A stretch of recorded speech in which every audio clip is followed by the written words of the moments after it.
Hey everyone, and welcome to Murphy's Law Garage.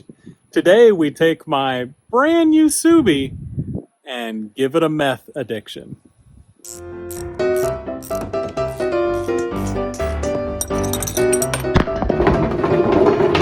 Dang it. Alright, so a meth addiction, you say, JB? Well, yes. We're going to use this part number right here, 30-3300 H2O/meth injection kit from AEM. This is about $500 shipped from your favorite provider. This one came from Jags.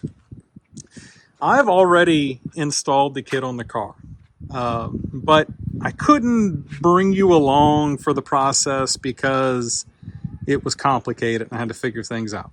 So let's take a walk around the completed kit, but open so you can see everything, and then we'll talk about it.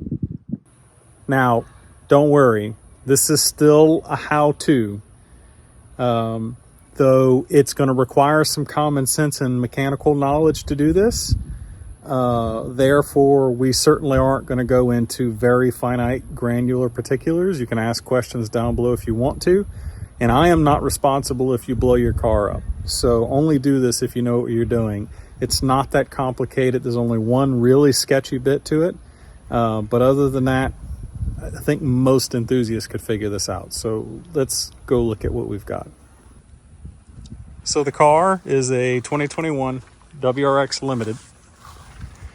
It's like an exploded view right now. You can see I've got a mess everywhere.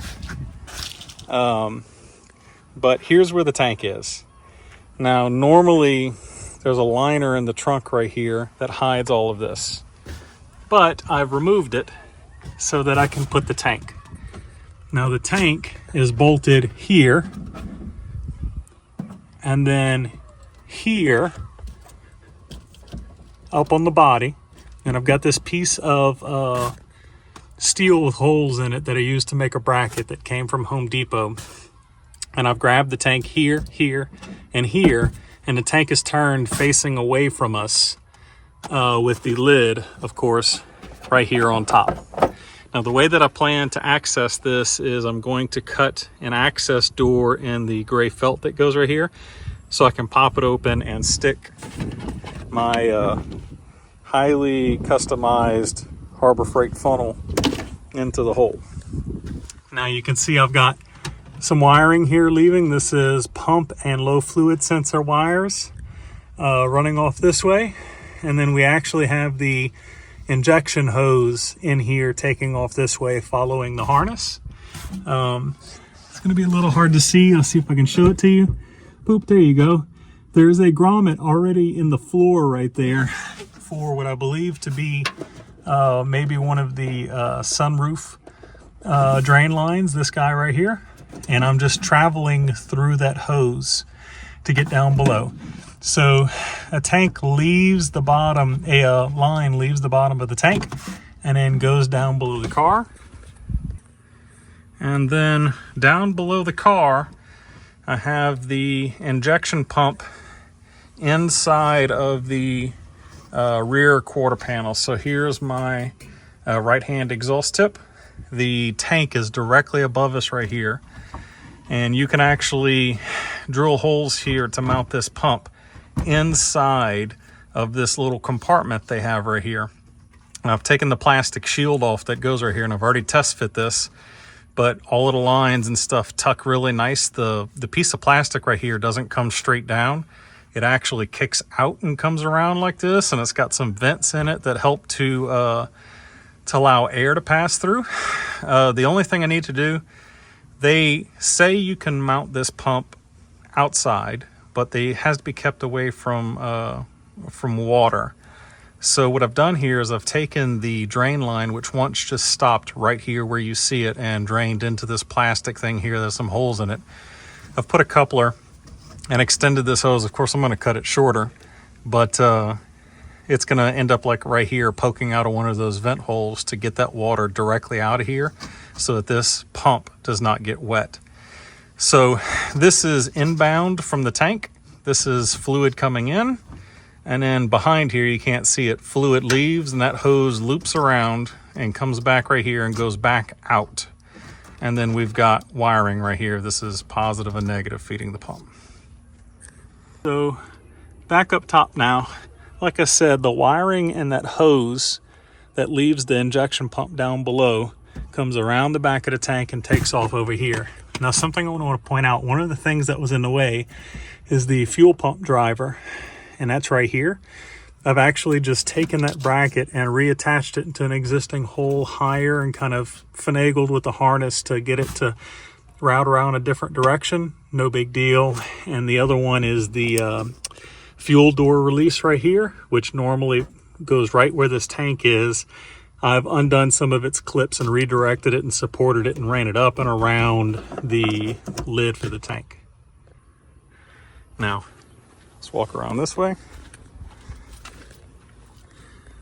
Coming into the back seat of the car, you can actually see the hose and the power sensor wires coming through right here, following the existing harness route, except I didn't go up and off to the side like that. There's no reason to. Something that I want to point out right here while I'm here is that the hose that AEM supplied to run up to the front of the car, if you're going to mount in the back, is not long enough for a WRX. It's like 4 feet too shy. If they'd have sent 25 feet, it'd have been just enough. What this line is a 1/4 inch air line. It's a 1/4 inch nylon air line used for air brake systems on trucks. It's the same exact thing that AEM has in it. You have to use something like nylon, for one, because nylon is chemical resistant to methyl alcohol. And then for two, nylon is rated to really high operating temperatures without distressing. And then for three, rated to really high pressures because that injection pump runs up to 200 PSI. So very, very important. Anyways, so that hose continues down around through here. And then you see it following through. I've got it coming under here, going through. There's the B pillar. Come around the A pillar here. It's in all of these OEM clips. It actually fits in here really nice and comes along to right here. And you can see my wiring stops right here. And here's the controller. The controller I'm going to mount up here. You can't really see it, but if you follow this hose up, there's a good place right there that I'm going to mount it. I've got my vacuum hose coming from boost reference so that the controller knows how much boost the car has. And then the brake hose, you can see it right here. The air hose that is for the injection line runs up, over, around, and into the engine bay. Let's go look at that. All right, so in the engine bay, you can see right there, this is the grommet that I'm going to and coming from. Here is the vacuum hose that's leaving. I immediately turned it sideways, came around, following the brake lines, jumped over into this loom, got up under the loom, under the intake manifold, shot across to, this is the front of the motor, obviously. But you see that upper hose right here? That one. And you can see it's got the T in it right here. You're going to need to go to Advanced Auto Parts or AutoZone and get you this T. It's a generic T that like steps down all the way from 3/8 to 1/8 inch on both ends, and you got to make it what you want it to be. But if you look across the top of the alternator, there's two 3/8 hoses that come off the bottom of the intake right there. The upper one right here goes to these, the wastegate, or I think it's actually the blow-off valve, the bypass valve down there. I'm pretty sure it's the bypass valve. Anyways, I confirmed this by pulling this line off, blowing, and then sucking through it to confirm that there was no check valve in it so that boost could go through this T. So the boost will continue down to the bypass valve, but now it is also teed into our little 1/8 inch line that goes off and into the controller. What you'll see next to this here is the injection line and the power harness for the controller running up, over. You see the shiny looms? they continue to over here. Here's the pair of them, power and injection. Here's the injection hose going into the intercooler. And then the power line goes here onto the power block here, and then here onto the negative right there. And it's kind of, I got it tucked into the OEM loom nice and neat so it hides really well. So like you pop this back on and it's invisible. Now same goes with the injector here. This is the sketchy part. I don't know how much an OEM top mount costs, but I'm sure from Subaru it isn't cheap. Let me pop this out. You see where I've got this injector installed? It was really, I didn't even have to take the intercooler off the car to do this. I got the right size drill bit and covered it in grease, and then carefully drilled a hole at just the right angle to go into the intercooler right there. There is actually like a solid 1/4 inch, maybe a little more, of plastic right there. And then I got a 1/8 NPT tap, covered in grease again, and tapped the hole all the way to the bottom of the tap. And the grease is to keep the trash from falling into the manifold. But especially if you take your time when you're drilling and you start to eat the plastic out, you can just back out for a second and clean the plastic off the bit to make sure that when you do eventually break through, that you don't dump a bunch of plastic in there. But the grease worked a charm. Nothing fell into that hole. And if anything did, it's like the tiniest amount of fine plastic that will happily get burned up in the combustion chamber and not hurt anything. But again, yep, threaded in there. I got a little Teflon tape on it when I threaded it in. Probably not even necessary. It's really tight. It's an awesome connection. Now, like I said, there's a ton of plastic, and this is super, super reinforced with glass fiber in it, this plastic, so it held it really well. I'll drop a picture right here of what this looked like before having put the hose on it. And lastly, if we come around this way,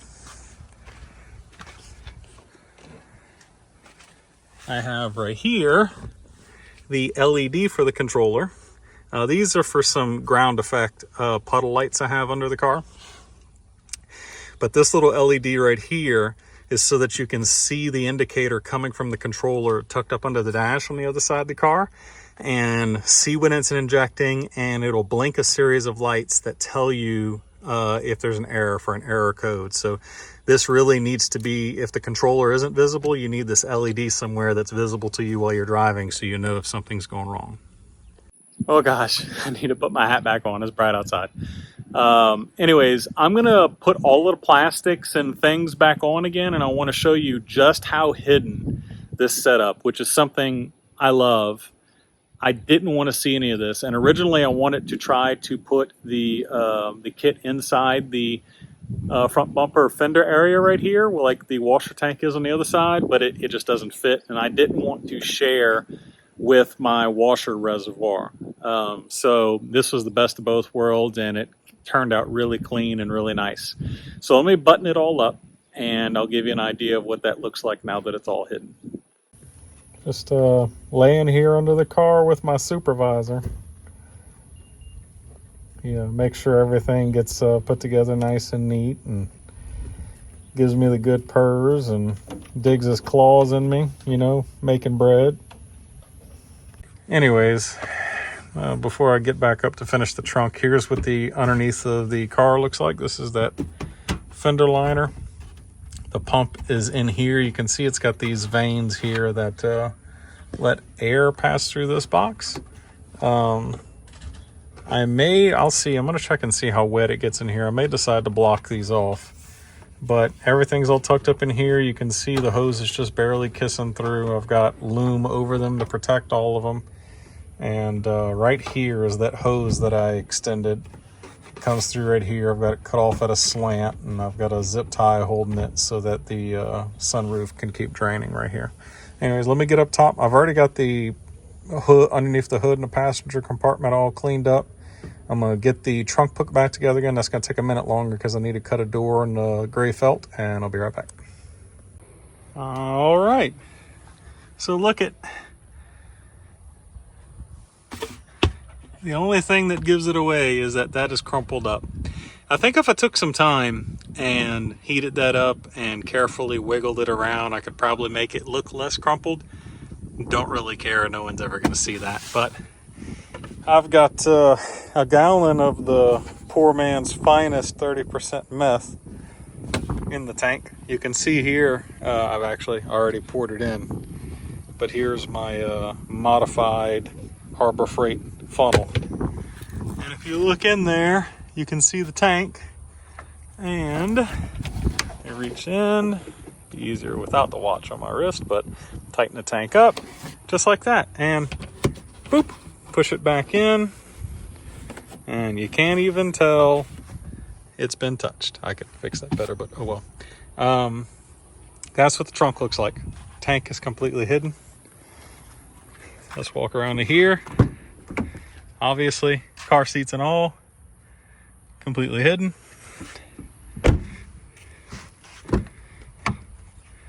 Into the passenger, completely hidden. If you get down here and look up, you can see the controller is right there, tucked up against that hose. Nice and neat. And here's the engine bay. And as we were looking at before, here's the nozzle, the hose feeding the nozzle. Nozzle's right there, but it's hidden, so you can't see it. I don't know if y'all can tell, but it's really hot outside. Gosh, South Louisiana. Anyways, let me put the car, back at the right angle. And let's go take it for a drive and see how it acts.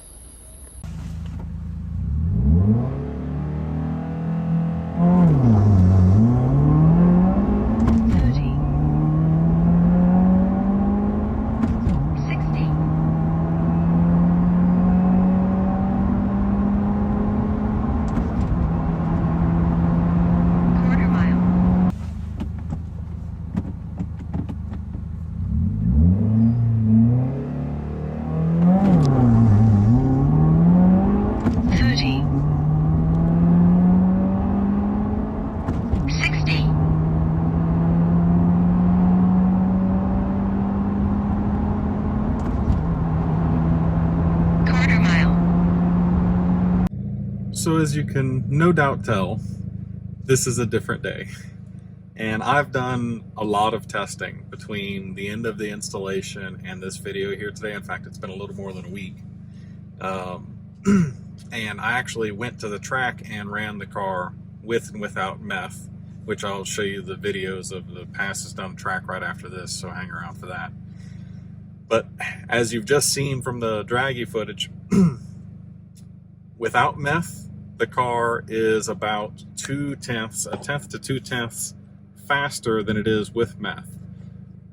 The interesting bit is if you shut the meth off and immediately make another pass after the meth, the car is about a tenth faster than it was without meth, which tells me that even though I put in the smallest nozzle you can for the AEM meth injection, it's still spraying too much for the car without a tune.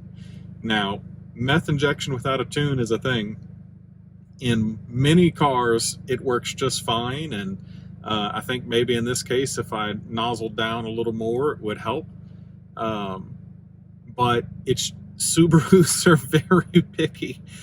So no surprise that spraying some water and meth in the intake, even though it's the smallest nozzle meant for very little horsepower that comes with the kit, that the car still doesn't like it. But you can tell that the effect of the intake charge being cooled lasts for a while because the car is faster immediately after the meth pass and some of that meth has moved out of its system.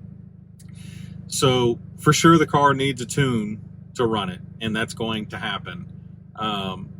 But something I'm curious of, because older generation WRX's STIs had an intercooler sprayer, is I've actually 3D printed a part. I'll show you that here. This should allow me to take the nozzle, put a plug in the intercooler where I had it, and move it to where the intercooler is, and spray just straight water at the intercooler. And I'm curious as to how effective those things really were for controlling heat soak. Now, for a quarter-mile pass at the track, not going to help much because it's over with so quickly. You'd probably be better off leaving a bag of ice on the intercooler up until the minute you're about to go make your pass, which frankly in this car is pretty easy because you can just reach through to pull a bag of ice out. But for driving around town and autocross and things like that, where the car is constantly generating a bunch of heat and heat soaking itself, it might actually be pretty darn effective. So that's going to be one of the next videos on the WRX, is I'm going to move the meth injection nozzle to the intercooler shroud and then spray at the intercooler with just water and try to see if I can heat soak the car enough pass after pass after pass to see if it's repeatable, that spraying the intercooler with water keeps the intake temperatures down enough that the car is faster. Videos of the passes at the track are coming up right after this. I hope y'all like them. Thanks for sticking around. Y'all try it.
So yeah, the passes look pretty good at the track, but don't hate me, I accidentally ruined the time slips by leaving them in the very hot trunk of my car, but I have some of the information from there for the best, from what I can make out. It doesn't show up well in picture. So best reaction time that day was .0116 seconds. Pretty good. I've done a 007 before. Not in a manual though. 60 foot 1.92, pretty soft but okay. Quarter mile best was 14.25, and that was actually in the hotter part of the day before spraying the meth. And best mile per hour was 96.15. Well, hopefully that helps any of you looking to do this, especially if you're considering doing it without a tune. You can on the new WRXs, so surprise, surprise. Anyways, like before, love you. God bless. Peace. Oh, and before I go, I wanted to add, yes, I know the car is very slow. I know that a 14.2 is pretty depressing, but something I need you to remember is that it was 90 plus degrees outside, and these cars stock hate hot air with high humidity. I mean, it is abysmal. And you see that here, and that's the whole reason why I'm going down the road of water meth injection, to try to help it out. Woosah, have some peace. I know your car is faster in freaking, I don't know, New Hampshire, where it's still 40 degrees outside. It's hot here. It's really, really hot, and the car is a wet noodle when it's hot. So keep that in mind. I don't want to hear it. I know it's slow. It's stock.